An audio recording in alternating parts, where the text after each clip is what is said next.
BTR गोरोबथा सान 2020 नि 27 जानुवारियाव बिटिआर गोजोन गोरोबथाया जानानै थाङो।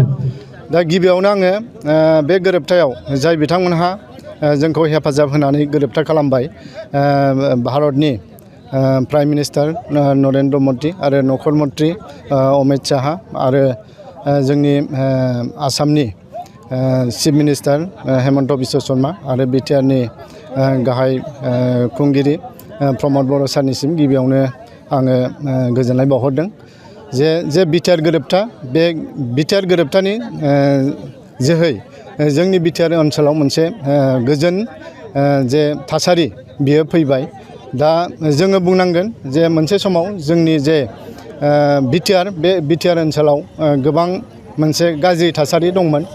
दा बिटिआर गोरोबथा जानायनि उनाव बे गाज्रि थासारिफ्रा, गाज्रि बारहावाफ्रा जोंनि गेजेराव हयथ' दिनैनि थारिखाव गैला। जोंनि गेजेराव बिटिआराव थानाय जेसेबां जाथि जनगोष्ठीफोर दङ, जोङो गासै बिदा फंबायनि गेजेराव जोङो गोरोबलायनानै हयथ' दिनैनि थारिखाव जोङो गोजोन खौसेथियै जोङो बयबो गोरोबलायनानै दङ। दा बेनिखायनो दिनै जे बिटिआर गोरोबथा सान, बे सानजों लोब्बा लाखिनानै जोङो टिपकाइ हाई सेकेन्डारि फिल्डनिफ्राय बग्रिबारि हाई सेकेन्डारि फिल्डसिम जोङो मोनसे गोजोन गोरोबथानि बाइक रेलि हान्जा सुरनाय लादों। थांनाय 2020 नि जे 27 जानुवारि, बे 27 जानुवारि खालि जोंनि संग्रामि नेता बिथांमोन जेरै दुलाराय बर' फरायसा आफाद, NDFB आरो UBPO, बे मोनथाम हान्जानि गेजेराव 27 जानुवारि 2020 खालि भारत सरकार, आसाम सरकार आरो जोंनि संग्रामि नेताफोरनि दैदेननायनि गेजेरजों जोङो मोनसे गोजोन गोरोबथा खालामनाय जादोंमोन।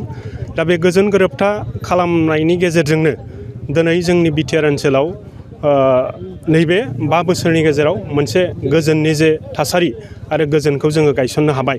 बेखौ जोङो दिनै रायजो राजाफोरनि बिथांमोननिसिम जोङो फोरमायनो हायो आरो बिथांमोनहा दिनै निस्सय बे बिटिआर गोजोन गोरोबथानि गेजेरजोंनो जोंनि बिटिआर हालामाव गोलाव समनिफ्राय बेयाव जे हिंसाजों जे सिलाय गुलि बारुदनि जे मोनसे परिबेस दंमोन, सारा भारतआवनो जोंनि बड'लेण्ड ओनसोलखौ मोनसे अस्त्रनि जे जनजनि अबस्था, बेयाव माने खुनु सोदोमस्रि गैयै मोनसे थासारिनि गेजेरजों जे जोंखौ सिनायथि होबोबाय थादोंमोन।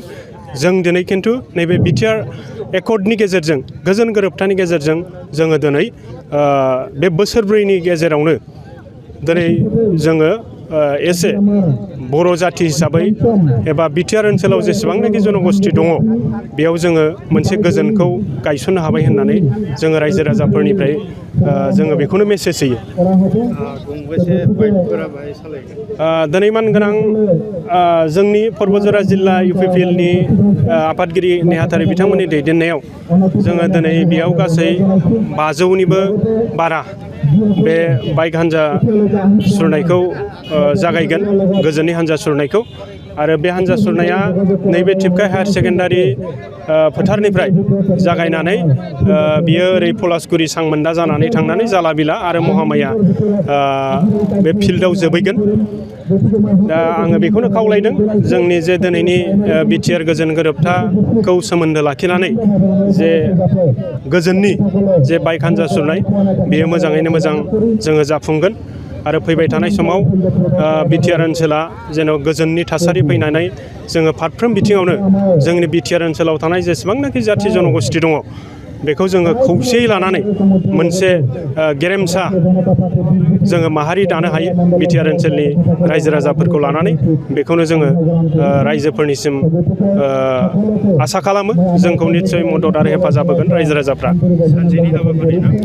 दिनै जोङो बेयाव सानसेथार बेयो हाबाफारि नङा, बियो 2-2.5 घन्टानि गेजेराव बियो जोबनाय मोनसे हाबाफारि जागोन।